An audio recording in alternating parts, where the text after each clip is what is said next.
Página 1. De la estupidez a la locura, Umberto Eco, 2016.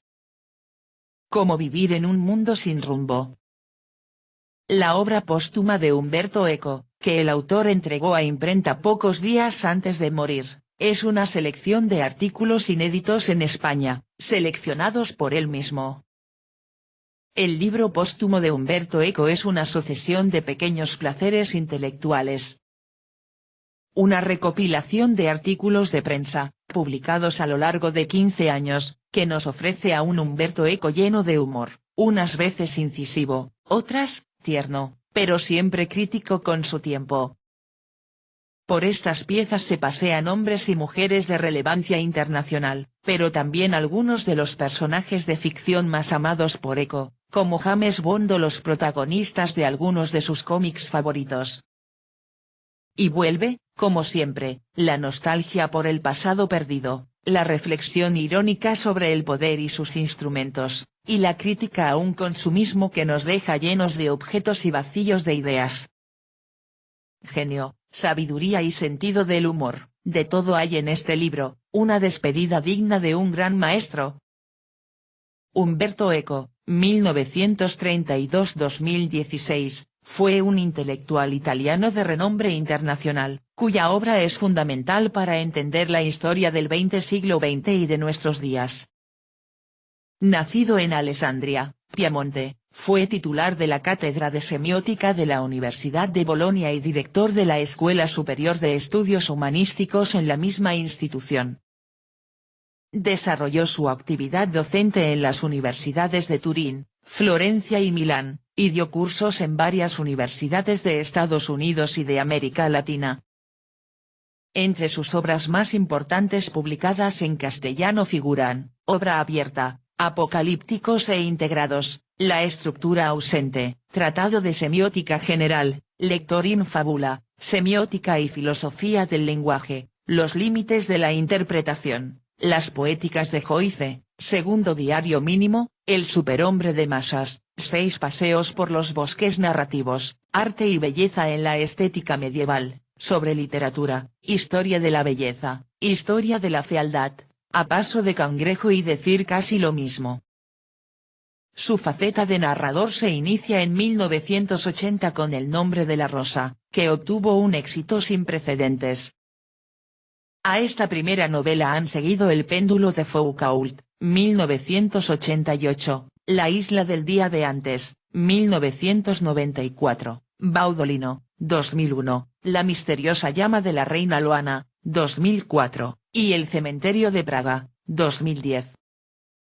Número 0, su última novela, se ha colocado ya en la lista de títulos más vendidos en Italia y está suscitando una polémica extraordinaria en todos los medios de comunicación. Cuando yo era joven, había una diferencia importante entre ser famoso y estar en boca de todos. Muchos querían ser famosos por ser el mejor deportista o la mejor bailarina, pero a nadie le gustaba estar en boca de todos por ser el cornudo del pueblo o una puta de poca monta. En el futuro esta diferencia ya no existirá, con tal de que alguien nos mire y hable de nosotros, estaremos dispuestos a todo. Estas palabras son un buen ejemplo de lo que nos ofrece, una serie de artículos que Umberto Eco publicó en prensa a lo largo de 15 años y seleccionó personalmente poco antes de dejarnos. Por estas piezas se pasean hombres y mujeres de relevancia internacional, pero también algunos de los personajes de ficción más amados por Eco, como James Bond o los protagonistas de algunos de sus cómics favoritos. Y vuelve, como siempre, la nostalgia por el pasado perdido, la reflexión irónica sobre el poder y sus instrumentos, y la crítica a un consumismo que nos deja llenos de objetos y vacíos de ideas. Genio, sabiduría y sentido del humor, de todo hay en este libro, una despedida digna de un gran maestro. 1.0 La sociedad líquida. Como es bien sabido, la idea de modernidad o sociedad líquida se debe a Zygmunt Bauman. Al que desee entender las distintas implicaciones de este concepto le será útil leer Estado de crisis, obra en la que Bauman y Carlo Bordoni debaten sobre este y otros problemas. la sociedad líquida empieza a perfilarse con la corriente llamada posmodernismo, término comodín, que puede aplicarse a multitud de fenómenos distintos, desde la arquitectura a la filosofía y a la literatura, y no siempre con acierto. El posmodernismo marcó la crisis de las grandes narraciones que creían poder aplicar al mundo un modelo de orden tenía como objetivo una reinterpretación lúdica o irónica del pasado, y en cierto modo se entrecruzó con las pulsiones nihilistas. No obstante, para Bordoni también el posmodernismo está en fase decreciente. Tenía un carácter temporal, hemos pasado a través de él sin darnos cuenta siquiera y algún día será estudiado como el prerromanticismo. Se utilizaba para señalar un fenómeno en estado de desarrollo y ha representado una especie de trayecto de la modernidad a un presente todavía sin nombre. Para Bauman, entre las características de este presente en estado naciente se puede incluir la crisis del Estado, qué libertad de decisión conservan los estados nacionales frente al poder de las entidades supranacionales. Desaparece una entidad que garantizaba a los individuos la posibilidad de resolver de una forma homogénea los distintos problemas de nuestro tiempo, y con su crisis se ha perfilado la crisis de las ideologías, y por tanto de los partidos, y en general de toda apelación a una comunidad de valores que permitía al individuo sentirse parte de algo que interpretaba sus necesidades. Con la crisis del concepto de comunidad surge un individualismo desenfrenado, en el que nadie es ya compañero de camino de nadie, sino antagonista del que hay que guardarse. Este subjetivismo ha minado las bases de la modernidad, la ha vuelto frágil y eso da lugar a una situación en la que, al no haber puntos de referencia, todo se disuelve en una especie de liquidez. Se pierde la certeza del derecho, la magistratura se percibe como enemiga, y las únicas soluciones para el individuo sin puntos de referencia son aparecer sea como sea, aparecer como valor, y el consumismo.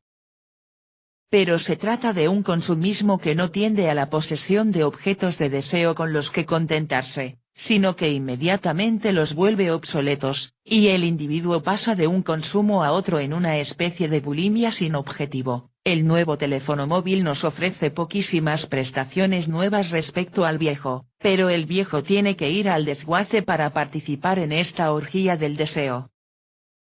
Crisis de las ideologías y de los partidos, alguien ha dicho que estos últimos son ahora taxis a los que se suben un cabecilla o un capo mafioso que controlan votos, seleccionados con descaro según las oportunidades que ofrecen, y esto hace que la actitud hacia los tránsfugas sea incluso de comprensión y no ya de escándalo.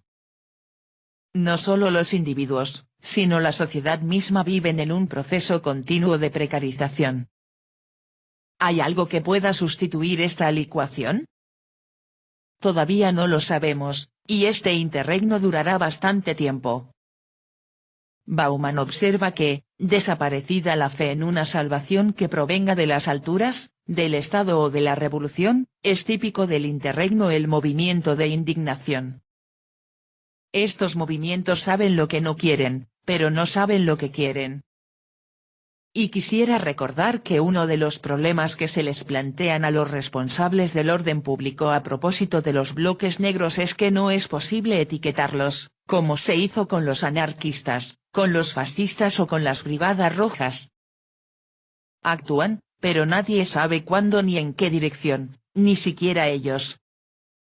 ¿Hay algún modo de sobrevivir a la liquidez? Lo hay. Y consiste justamente en ser conscientes de que vivimos en una sociedad líquida que, para ser entendida y tal vez superada, exige nuevos instrumentos. El problema es que la política y en gran parte la inteligencia todavía no han comprendido el alcance del fenómeno. Bauman continúa siendo por ahora una vox clamantis sin deserto. 2015. Página 6.